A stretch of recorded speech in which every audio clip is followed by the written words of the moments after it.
Hello, hello, hello. Welcome back to our channel. Today we are going to review Assassin's Creed Valhalla. How's it going, everyone? All right. Assassin's Creed Valhalla, for most people who haven't played, is taking place in the Viking era. The story is intriguing and boring at the same time.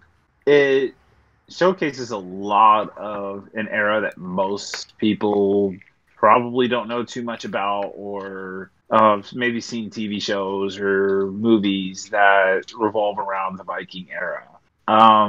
There's a lot of really cool changes and a lot of changes that, like, if you're used to the Odyssey button formatting, it's not exactly the same. Outside of the button formatting, the game is, like I said, it's good and boring at the same time, depending on your preference of game. What do you think? Yeah, this Assassin's Creed is one of these games where, it's an exciting beginning experience, and then you can get a little tiring. Just how the gameplay is. This is a dragging game. This is a game where it's a lot of content, a lot of hours to put in. Basically, time sink. Yeah, but I love the era. The era is awesome. The era of the Vikings. This is a really fun era to be in, to play in, as see how they really took the customs, they took the language, and the looks. It's really good. It's really fantastic how they put it all together to show you this era of the Vikings. This is, of course, just like most Assassin's Creed games, or all of them. It's an open world, so you can go around and basically if you want, do a mission. If you don't, you just want to go around and pick things up and do some side missions, or just even have some little side games you can play.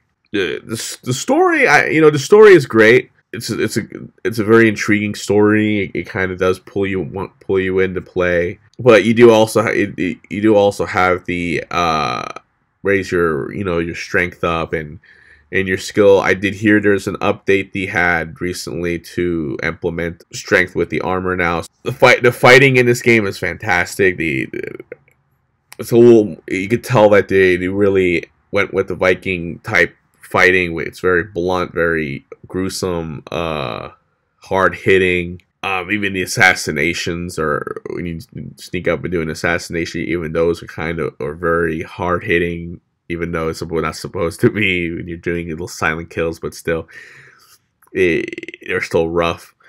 But the fighting is really fantastic in this game. You got the weaponry that's in this game. You got axes, and there are some swords in this game as well, and hammers. And of course, they still give you the bow and arrow to use as well. One of the things that I have to say I did like the most is, compared to Odyssey, I like how instead of having to earn ability points to build your abilities to have different things in your arsenal, like, for instance, in Odyssey, a different type of arrow, or a different type of assassination move that you would click, like LB and like B, or with the PlayStation, like L1 and O.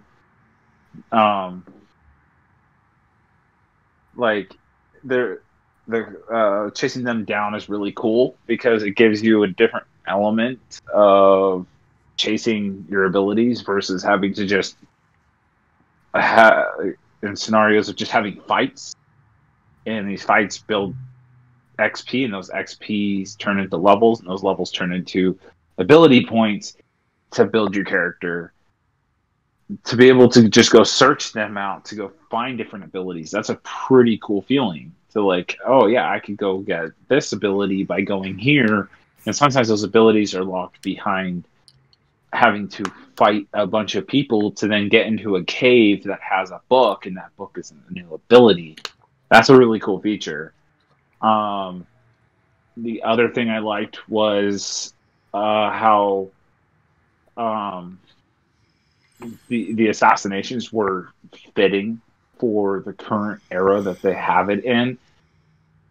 The eras, as much as these Assassin's Creeds are getting better and better over time, if you look at Assassin's Creed 1 and 2, and you just go throughout the lineage of games that they've made, they're running out of eras, and I just can't wait for the one day that maybe they do a modern era Assassin's Creed. As stupid as that sounds, most people are going to be like, oh, well, technically it's the modern era looking at history. Well, what if today's history were to be a modern era Assassin's Creed style game? Imagine the differences that they could, or the changes that they could make and implement into a different type of game.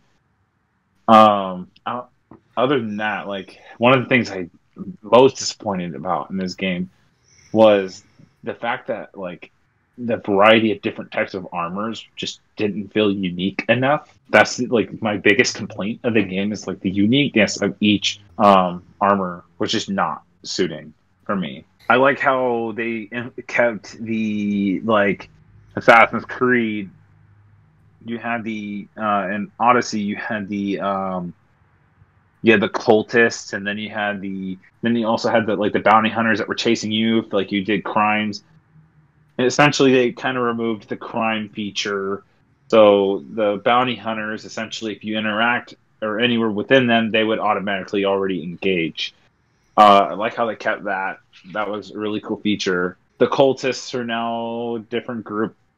Do you remember what the cultists were referred to as? The Order. Yeah, the Order. Gameplay aspects of this game.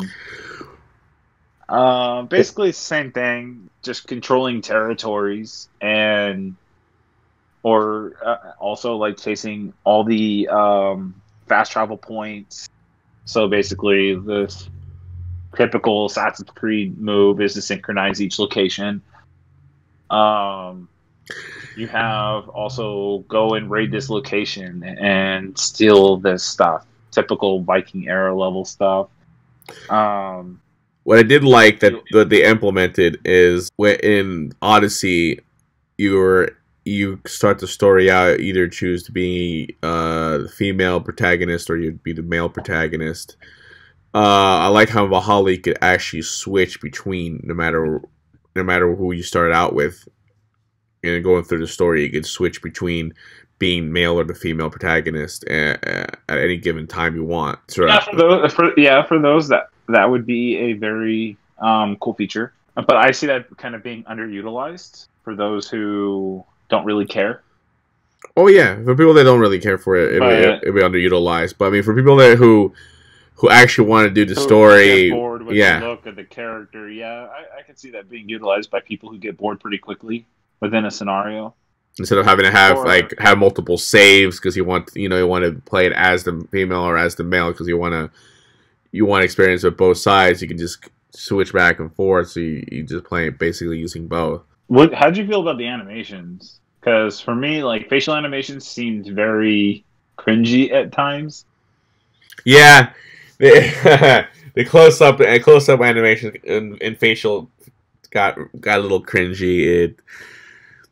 It needs some finishing touches for sure. It looked like a little bit of an oversight on their side. When they finished with the game, they didn't quite check out the polish out the facial animation. Yeah, exactly. But a lot of people don't know, and it's kind of good that you have people like us that review these, is the team that did Odyssey did not do Valhalla.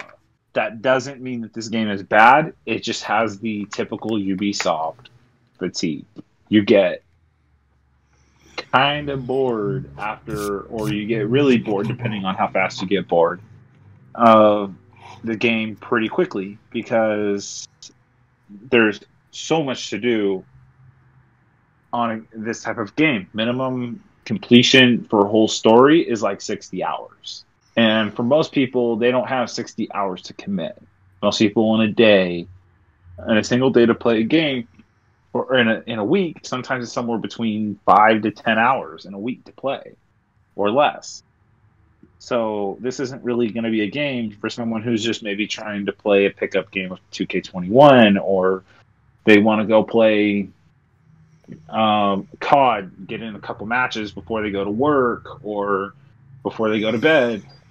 This isn't the game for that. This Yep. is for the people who have a lot of time on their hands or committed to an RPG, even if they had a couple hours, just to get on and do a few missions, or someone who's really committed to beating these types of stories. This isn't for somebody who's got no time on their hands, or they have kids and their lives are just too busy. This is not the game for that. Yeah, this is a game where you have to put hours into it. You can't just try and do a quick little like 15 minutes or 20 minutes of play, because missions are long in majority of the Assassin's Creed games. The missions are long and take time, and you really need to put that time into it. And No one's gonna beat this game in 10 hours. No one's gonna beat this game in 10 hours. This is a game you're gonna spend. If you're a casual gamer who only plays like 5 to 10 hours, this is gonna be a game that's gonna take you months to beat. especially If you're playing like 1 to 2 hours a week. especially when they finally bring out DLCs and add-ons and stuff, and new missions start to come in. This is a game. This game will keep you completely busy if all you're doing is playing minimal hours a day. This game is definitely going to take you a while to beat. Glitches. I didn't really encounter too many per se for glitches in this game. I've had times where I got like stuck on a rock, or I slid down a mountain, but not anything like like too crazy. I mean, I've had it once where I slid down a mountain that for some reason had edges but was flat as the floor, and I was just sliding down and not stopping. Other than that, not really too many glitches. The standard stuff you would normally see in a free roam action RPG game. Enemies acting weird, NPCs acting weird. That's just normal action RPG games. There are times where you do see some characters like you'll see like a random character kind of like standing glitched in like a container or something. Or I've seen where the person is glitched into the ground, where like up to their knees, they're like into the ground, and all they're like above their knee, they're above, and their feet are like in glitched into the ground. I've seen that too. There are a few glitches in this game, but not enough to make you want to like. Not game impacting. No. So the glitches are not to the extent where like you're never going to enjoy this game. Yeah. That would be wrong to say, and anyone who says that there's game impacting glitches on this game clearly only probably played 5 hours of this game and was just like, oh, I'm done. This game has too many glitches. This game is not glitchy. It's got the standard glitches that you would see in an action RPG. Yeah, it's just those glitches are just most of the glitches are just kind of funny, and you kind of like look at it and go, what was that, But this game that is it's fun to play. It keeps you busy. You have great shit talking between characters, and it's kind of fun. It's kind of fun to hear when you hear the characters talking between each other, and when you're battling enemies, the shit talking that goes on as well. It's awesome. The story, on the other hand, let's go with the story on this one, because there's no multiplayer. So, Story, on the other hand, gets a little dry at times because you have to focus on doing all these, like, go do this or upgrade your village, do that. And it's funny though, because like people who are longtime Assassin's Creed fans, like myself, played since one. Um, you, as the assassin, you felt more involved with everything that was going on. This one, you kind of just feel like the back burner to everything. Like, you're like, for instance, no spoilers intended. Sigurd feels more part of the major plays in the story than you do as the main character. And that's the only disappointing part, because like when you go back to 2 and 1 and the 3, like you always felt like you were the biggest part of the story. And You know what? I might find that as like a maybe a unique twist that they're trying to do and to make it seem like. yeah, but who wants to be the who wants to be in the back seat of a Rolls Royce when you can drive it? We put hours into this game, but we still haven't really seen all of what this can take. No, but this isn't just me feeling this. I've seen even other countless reviewers saying the same thing. Is like, the one thing that's disappointing about this story is you feel like the back burner to the whole story. You don't feel like you are the main reason of defending the creed, the Assassin's Creed. Like, you just feel like the back burner, and like Sigurd kind of just feels like, yeah, just you go take care of this. I'm gonna go over here and handle the more important thing.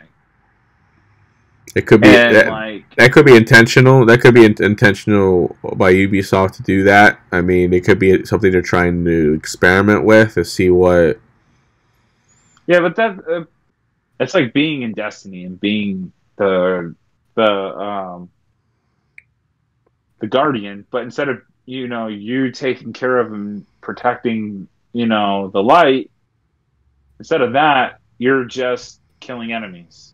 Like, there's no sole purpose of you.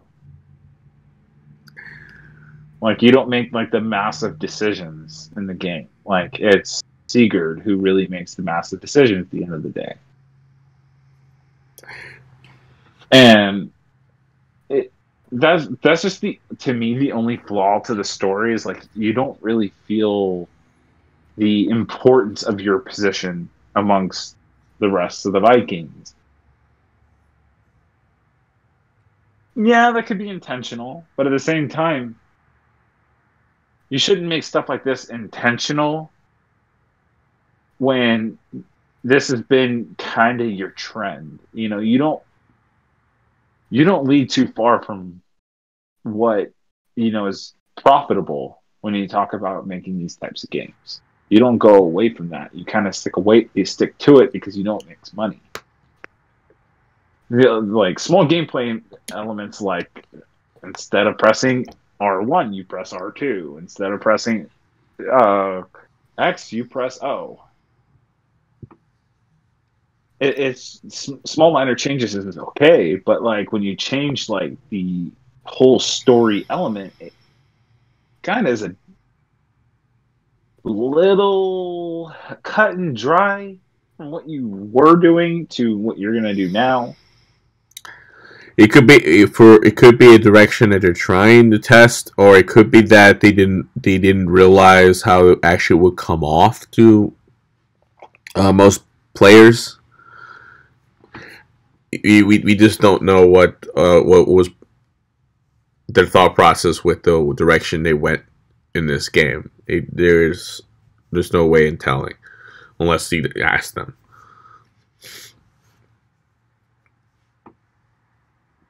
The boat doesn't feel, to be honest, like the boat is a cool feature, and I know that like other people are probably wishing that there was other faster ways to travel around. But man, you're almost better off with the horse by itself than go anywhere with the boat, because the boat just takes centuries to get somewhere. Literally, you can get on the boat, set a location, put it down, and just look at Twitter until the time you arrive. Because to be honest, the one thing that sucks on Valhalla versus like Odyssey, for instance, nothing happens on your boat from the time that you get on it till the time you arrive to your location. Nothing. You're not going to get attacked by anyone. That's a big difference between Odyssey and this one and Valhalla is there in Odyssey you have battles at sea in Odyssey, so you're fighting other ships and captains in on the open seas. That was the fun part about using the boat. In Valhalla, there really isn't any battling at sea because it doesn't look like you made enough room in the seas in the area specifically that you're at. I don't think the amount of room was the problem. I think the problem was the era that. Here's the thing. This is the biggest problem. You went from an era where you had big ships that allotted for having, armies on them to be able to fire arrows at other ships or cannonballs, stuff like that, depending on which game you're playing. That you could have a full-fledged war. These ships required manpower to move them around. I get that you can't really have a battle at sea with these small ships. But at the same time, there should be some sort of danger. Like, you're going against England. At that time, they had firepower. They also had ships that had firepower. Like, you're talking about a Viking era where these Vikings wanted to take over England. But you can tell that there wasn't going to be any boat battling because if you look at the boat, it really doesn't look like something it could take a battling with, because it literally looks just like a traveling boat. It's not big. It's not. You can see there's no weapons on it at all to use. Unlike in Odyssey, where you had, you turn your boat sideways, you have you guys throwing spears, or you had your crew shooting bows and arrows. Or you